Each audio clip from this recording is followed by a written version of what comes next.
Welcome to On Track, a podcast powered by Trolson and Twos, where we talk all things business, marketing, and motorsports. Today, I am super excited to have my good friend and mentor, Jesse Misener, on our podcast. Jesse has grown his real estate career to closing over $100 million over the past 5 years that I have known him. Jesse, thank you so much for joining us today. I'm just so grateful that you could be here, and I'd love to hear more about what kind of got you into real estate and into this industry. Well, thanks for having me, you guys. That's quite the intro. Real estate, what got me into it? So way back, I think it was like 2008, when I was in college, I started working at Nordstrom, and I was selling designer goods there, and I ended up staying with that company for over 10 years, just because it was good money. It was really fun to work, and the product was a lot of fun to deal with too. A lot of like designer stuff, that kind of stuff, and it was almost like basically you had the autonomy there to run your own business, and I was like, I really, really enjoy sales. So my good friend Ryan Mallory with Cross Country Mortgage, he left first, and he's like, hey man, like you'd be really good at this. I think you should come out and get into the real estate. And then my father-in-law, Alex, also was like pushing me to do it too. He said, like you have some good natural sales ability. I think you'd, do pretty well. So I was like, you know what? Okay. So I borrowed $25,000, quit my job, and said, okay, I got 3 months to figure this out and get it going. And here we are now.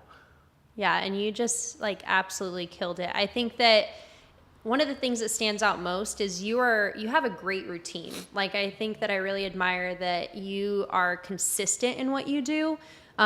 Originally, Jesse and I met because I was invited to a networking group that he put together. In little old Lake Tapps, Washington, there was this pub that was connected to our grocery store. I miss that place. I miss it so much. And so Jesse would bring together some local business owners and just host a Wine Down Thursday event where we would have wine and just really build community with one another. And that is truly, I'd say, one of the reasons that my business grew during that time was because of that group. So things like that, like you've continued to be consistent with. I mean, even, to now we have a networking group that meets too. What would you say really drives you from a day-to-day basis when it comes to the systems you've created? Okay. So when you work in basically like a commission-only profession, there's a lot of fear behind that because there's a lot of unknown of, hey, like I don't know, when I'm getting paid again. And the whole idea is to be able to create a system to where you have predictable income and sustainable systems to where that you're not going to, go all in for 2 months and then it falls off. So it's got to be sustainable as well. Yeah, I think when you're a 1099 employee, you have to be very disciplined. You have to be very self-motivated. And you've got to have systems in place to hold you accountable to make sure you're doing, because no one's there to tell you like, hey, you need to do X, Y, and Z at this time or on this day. So you need to really make sure that you either have like a mentor, coaching, accountability. Being a 1099 is also really tough. You basically, I heard a stat from a lender one time, and he basically said that only 2% of the population will ever venture out to become their own self-employed company or entity, if you will, just because there's a lot of cushiness when it comes to being like W-2 employees, to where like you have good benefits, you can get decent pay with jobs, and a lot of people get stuck in there because it's too hard to leave, or they have family they're supporting, or they need those benefits, and there's a lot of risk involved when you are your own 1099. It almost just like pushes you to you have to be consistent if you want to grow and scale as a 1099. I would just say too, like a lot of it is also mindset. Like, I don't know if you've had to battle with any things just mentally, but I know there's a lot of fear involved just because you'll get focused on things that you can't control, interest rates, the economy, those types of things. And it takes a lot of mental fortitude, I think, to block that out, first of all, and stay focused on what you can control and your systems. And if you do the work, more times than not, it's going to work out for you. Yeah. Especially the market 2-3 years ago to now, I feel like, so, cause I've known you for about 5-ish years. Mm-hmm. And during COVID, it was the market was booming. It was you couldn't have enough houses to sell because everyone's and now it's a little different. And so I'm sure that we're in a weird place right now with the market. Some houses are getting multiple offers, some are sitting for weeks, and that goes into the preparation and the marketing behind it. 2-3 years ago, COVID was 4 years ago now. Oh my gosh, you're right. It's crazy. You're right. I definitely meant 4 years ago. But with your 2-3% interest rates, it's free money. Everybody wants to get a piece of it, combined with the low supply. You're just going to get, some places are getting 100% appreciation in 18 months. There's a story, actually, this is to this day, is one of the biggest real estate come ups I've ever seen. So had clients that I worked with at Nordstrom buying their first house up in Linwood, and it was a newer construction development, and they basically, the house was listed for, I want to say $530,000. We went and showed it. His wife wasn't even there. He FaceTimed her, and they had an offer on the table. Called the agent. He said, "Don't even bother." I said, "I'm sending it anyways." And they ended up taking our offer. 2 years later, he gets relocated. So it's the beginning of 2022. And so they bought the house for $530. And beginning of 2022, I think this is right before the rates got cranked up, we ended up selling that thing. I had 34 offers, and I sold it for $970,000. So they made over $400,000 in 24 months. It changed their life, and that's a once in a lifetime. 34 offers. 34 offers. It got to a point where we were just Tracy and I were sitting at the kitchen table, and she was helping me go through them, and I was like, "This is insane." That's wild. Yeah, and these guys overpaid. That place is probably only worth $799 right now. But it was the product of the rates, and they should have cranked them up higher a lot sooner than they did. But kudos to those guys. That's life-changing money for $400,000 in 24 months. It's crazy. Yeah, that's insane. That's actually wild. And I feel like that's probably a really rewarding part of your job too, I honestly couldn't believe it. Yeah. To be honest with you, I was there's no way this is sustainable. And at that point, I was we might be in a little bit of trouble here in real estate. But they cranked the rates up that June, and everything kind of cooled off. That's insane. Yeah, it was. So how did you transition from a time period like that to right now staying consistent with your pipeline when it was just, you almost didn't even need to market yourself as much as a real estate agent, I feel like back then, just because now it's a bit more it's the people that are really going through the trenches a bit more, staying strong with their purpose and goals in the industry. Yeah, I think, it's easy to focus on rates are higher, we can't, put anything together, everything's too expensive. I think the market's the market. I don't think there's a good market or a bad market. I just think the playbook changes, and you have to adapt your business to that every single time. But the way that we built our business off of relationships, it's such a cliche answer, by the way.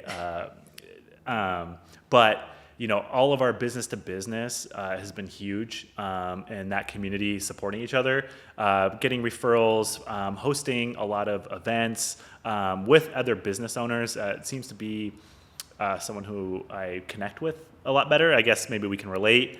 But also, getting those relationships, providing value, and taking care of them. Yeah, definitely. What would you say are some systems that have really helped you through your day-to-day, just to kind of keep on track in your business?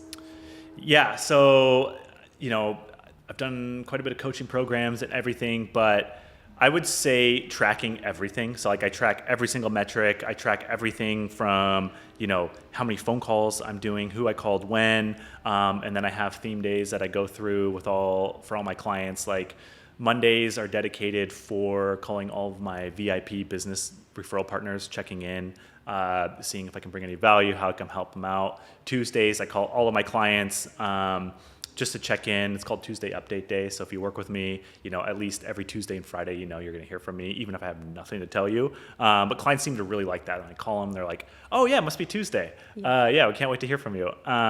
Wednesdays, all your leads, hot and cold leads. Thursdays, all my database past clients I touch base with. And then Fridays, I check in with all my Tuesday clients again, and then new business. So if there's any new business people I want to get in touch with and connect, I'll make calls on them as well.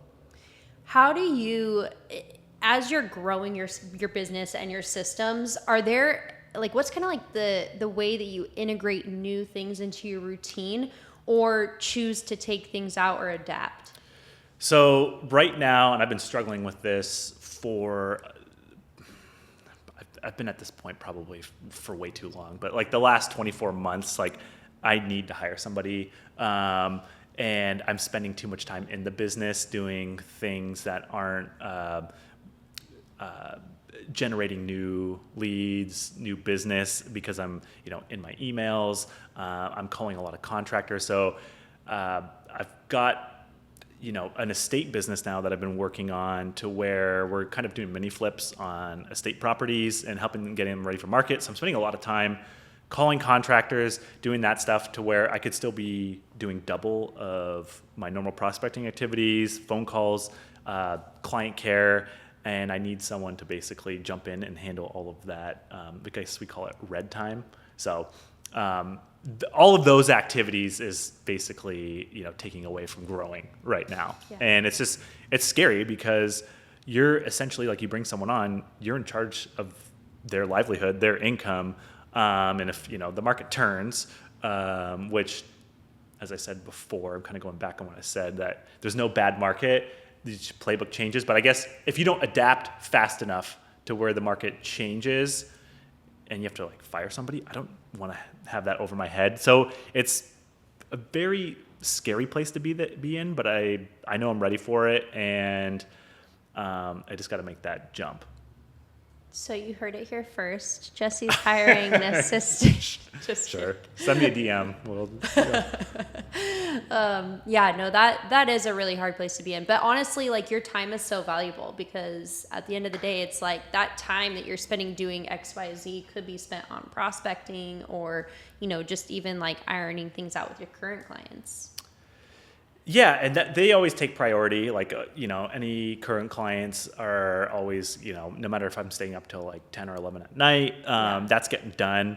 But it takes away from like, everything I'm working on right now in my business, that comes to fruition 30 to 60 days from now. But then while you're spending time taking care of all of that, that's taking away from June's business and July's business. So if you spend all your time managing all these current contracts and these deals, you're like, okay, I have to ramp up again. And it's why you see a lot of agents are up and down, up and down, up and down. It's because they're spending too much time. They do a good job getting the business, then they're managing the business, and then they got to go out and prospect again and find more business again. So it's this vicious cycle to where it's like if you hired someone to handle all that stuff, you can keep the prospecting going and help more people. Totally.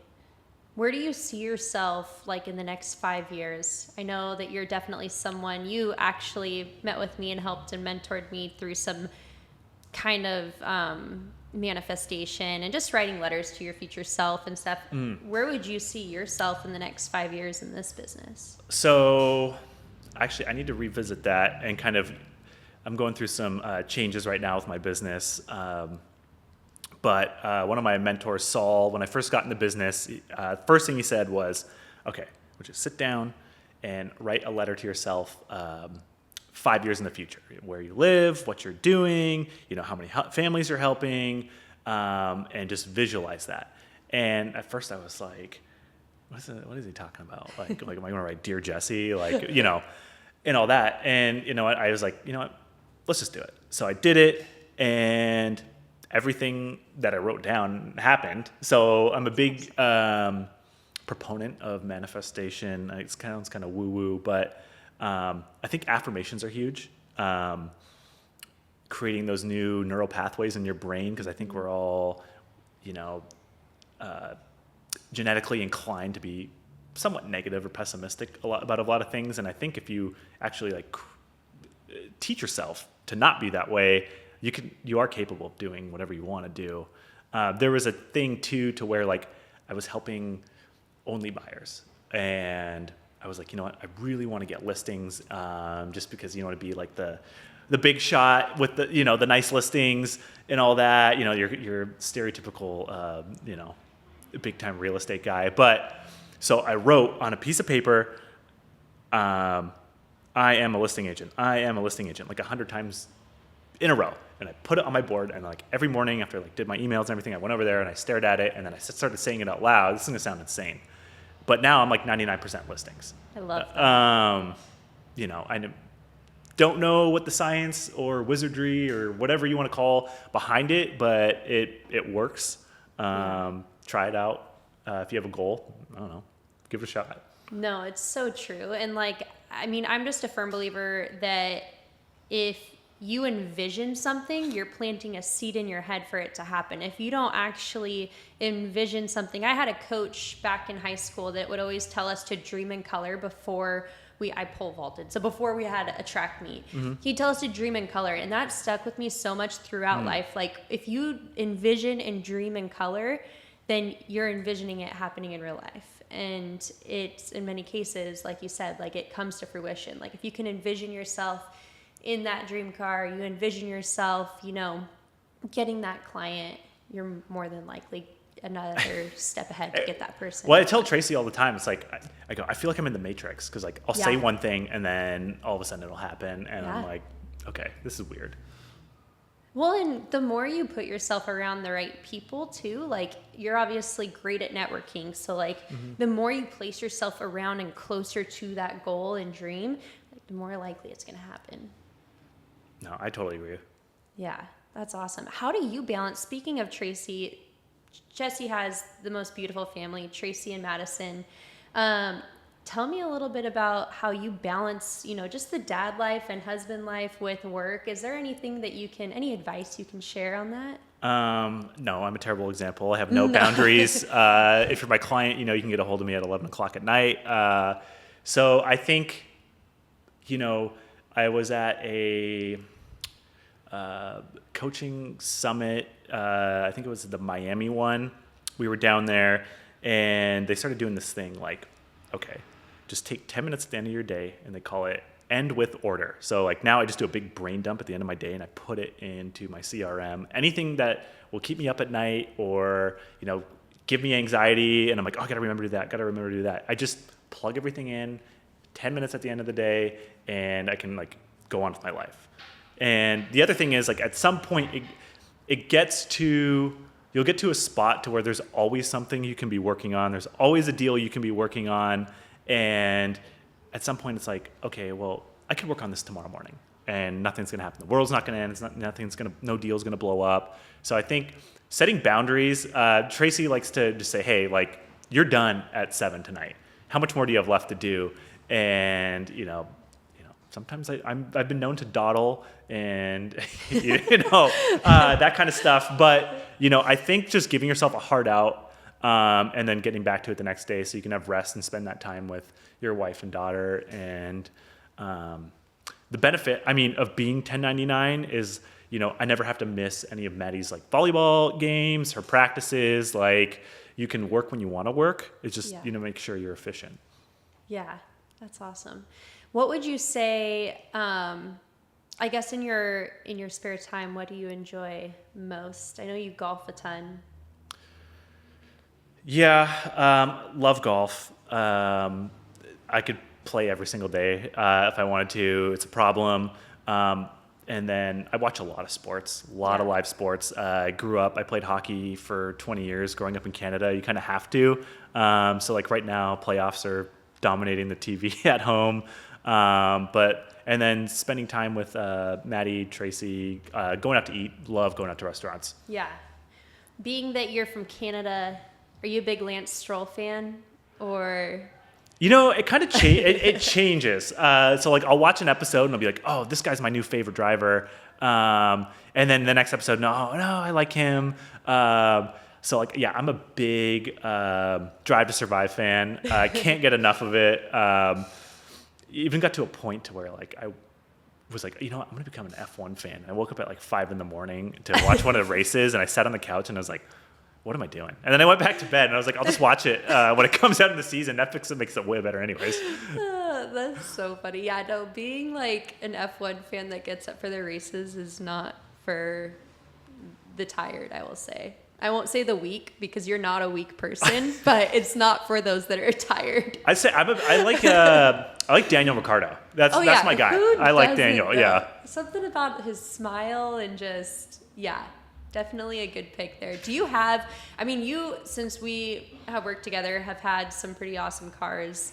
I know I'll always remember the Charger, was it? Okay, so yeah, we could go through that. But I'm a big muscle car fan going back in the day. So I had a Dodge Charger for a while, and then I took it to the dealership to get like an oil change or something. The guy's like, hey, we'll give you a good deal on this. And he basically was going to give me more than I paid for it. And I was like, okay. He's like, well, what do you want? And I was like, well, I've always wanted a Challenger. So then I traded that in and I got a Challenger and loved that car. But then Tracy was like, you look ridiculous rolling up to your listing appointments and that thing. Like, I would never hire you as an agent. And I was like, yeah, I know. So I traded it in to get something a little more business practical. So I'm a Tesla guy now. Yeah, I was in the Tessie.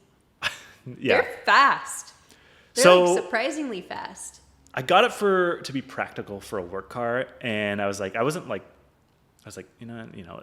perfect. Don't have to buy gas anymore. I drive a lot, but I have to say, like, it is a phenomenal driving experience. Yo, I bet. Yeah, have you driven one yet? I have not driven one. No, I've been a passenger in multiple Teslas, but I have not driven one. The one pedal driving is just awesome. It's phenomenal. It'll change your life, especially like if you drive a lot. It's great. And then it's just, the interiors are not like, nothing to write home about, but they're just really fun to drive. Yeah, that's so cool. What would you say your dream car is? So I don't know if you could just pick one. Like I would like to have, like if I had a garage and can I do that? Can I like pick absolutely. a couple? You need a track car, you need a date car, you need a daily. So Gone in 60 Seconds came out when I was in like, I don't know when that came out. Joby, if you can look that up, I don't know when that. When that movie came out, all I wanted was a 1967 Mustang Fastback, the Eleanor car. The gray with the black. No, it was like probably gunmetal gray with the blue stripes. Oh, it was the blue stripes. Nicolas Cage. Yes. Just peak Nicolas Cage, peak of his powers. Always wanted that car. What else? I think it's like a 1996 BMW 7 Series 740, the transporter car from the Jason Statham movies.